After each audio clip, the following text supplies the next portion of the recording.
Hey everyone, it's me again, Brittany, and I'm here today to film for you guys what I want to read this summer, like books I want to read this summer.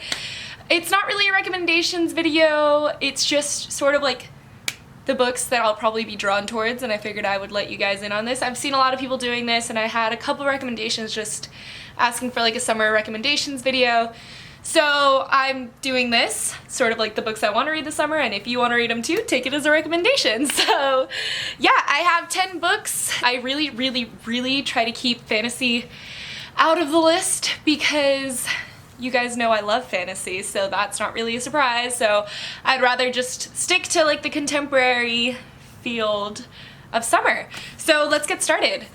The first book I have that I want to read this summer is Leaven, Gelato by Jenna Welch. It's a really cute story about a girl who, well, I mean, I don't know how cute, but it's a story about a girl who goes to Italy to fulfill her mother's dying wish to meet her father. And of course we can assume that shenanigans ensue and she can find herself. And I've just heard a lot of really amazing things about this story. It came out around last summer and everyone fell in love with it, and now there's another book out by this author called Love and Luck, I believe.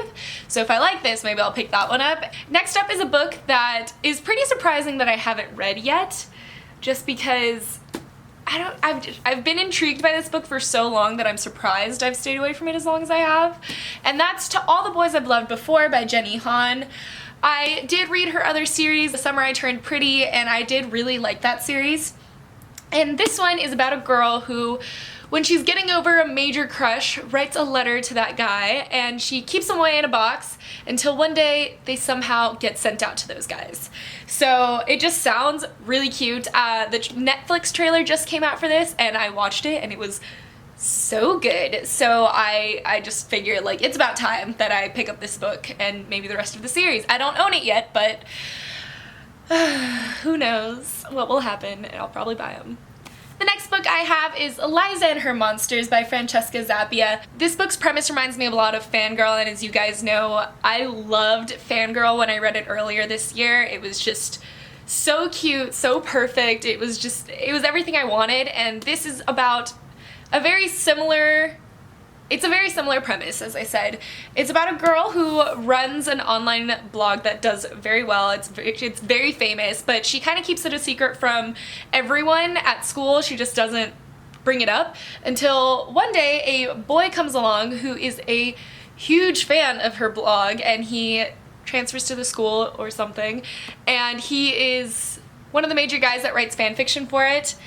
And she doesn't want to tell him that it's her blog, and they get to know each other and they get to like bond, and then somehow it gets out that it was hers, and shenanigans? I'm not sure. I think it's like very, I don't know. I think I'm just gonna love it because I miss Fangirl already, so I have to read this. The next book I have here is actually another one that I'm very excited for, and that is A Study in Charlotte by Brittany Cavallaro. I was planning on picking this up a week ago or so, and then I just didn't, but I did read the first chapter of it, and I loved the writing style, so I'm very intrigued.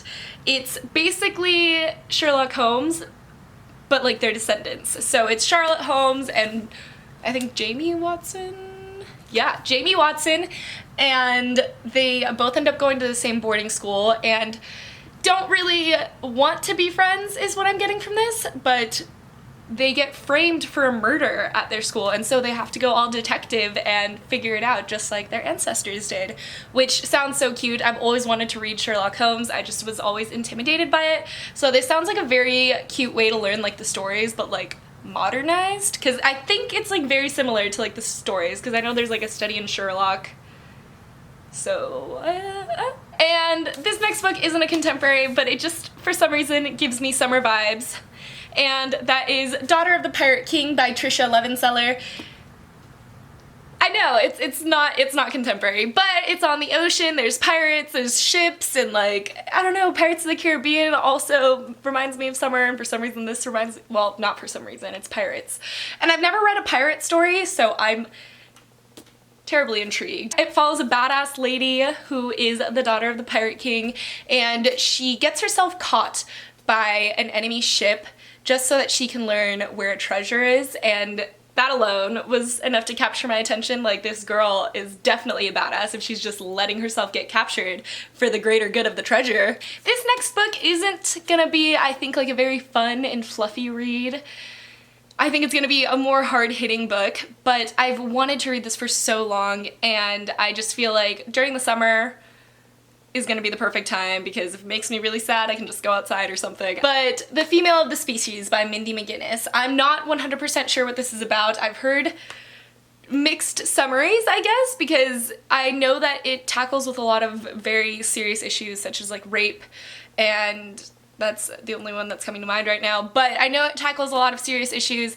I heard recently in someone else's summary of the book that it has to do with a girl that wants to kill her sister's killer, which I had never heard from this book, but if that's what it's about, that's interesting too. I don't want to know a lot going into this book. I think that I already know that it's gonna be very hard-hitting, so I'm just gonna go for it one day when I'm ready, when I'm in a good place, when like I just finished a really good book and I have another really happy book right after this to start. I'm gonna read this because hard-hitting books are so important, so important. And then, speaking of fluffy reads, I have Anna and the French Kiss by Stephanie Perkins. I did, maybe a month ago, tried to listen to this on audiobook, and the audiobook was awful. I could not do it personally.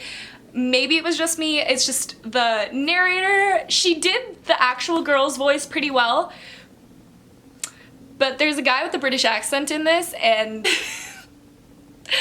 no, it was not good. So I had to put it down, but I still want to read this, especially since I bought the third book. I want to read it, I do, just because this has been the topic of a lot of debates, because some people love it, just like the most fluffy contemporary read you can get for summer, which is, you know, what I love in summer too. Or people hate it because it's just problematic and dumb, and I don't know, so I kind of want an opinion on the matter, so I have to read it, and what better time than summer. And the last book that I own is Ugly Love by Colleen Hoover. This is probably gonna be at least mildly upsetting. When I read November 9th, I was just like rattled to the core, but I did read that in one day, and I love fast-paced novels like that, so I figured I'd give another one of Colleen Hoover's books a try. And I know that she tends, since it is new adult, it tends to be a little smutty, and personally I like a little bit of smut every once in a while.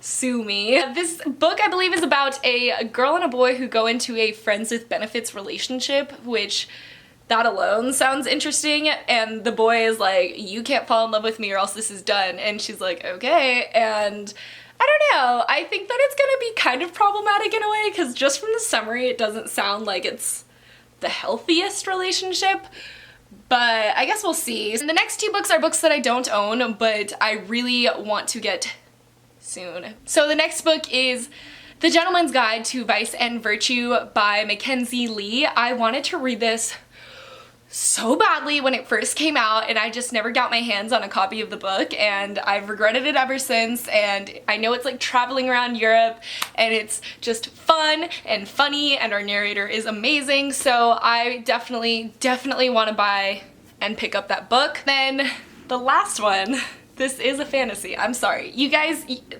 would this really be my personal summer reading list if it didn't have a fantasy in it? Probably not. So that's gonna be The Poppy War by R.F. Kong, I believe is how you pronounce her last name, I'm not sure. I've been obsessed with this book since right before its release date, I think. I don't remember how exactly I started following the author on Twitter before the book came out or anything, and I just was so excited for like the whole build up to the book. I hadn't heard anyone talk about it, but I was just so excited. And then it came out, and then I like saw it in Barnes & Noble, and I'm like, oh my god, this is so cool, and like I wanted to buy it right then and there, but like adult fantasy books are expensive. Now it's blown up. Like everyone I feel like is talking about it. It's just this fantastic fantasy with like Chinese mythology, or I'm not sure, like it's just, it sounds incredible and it sounds dark. I've heard that it deals with really serious topics, that it has a lot of trigger warnings, so be careful if you as well want to read it.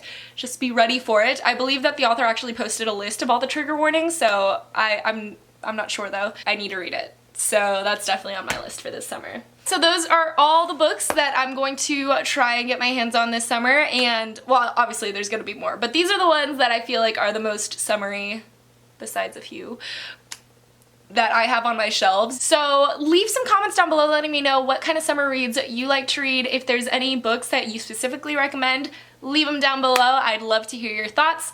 So that's gonna be it for my video today, and thanks so much for joining me again, guys. Bye! Oh god, I can't like do my thing without this like popping off my shoulder. Okay, whatever.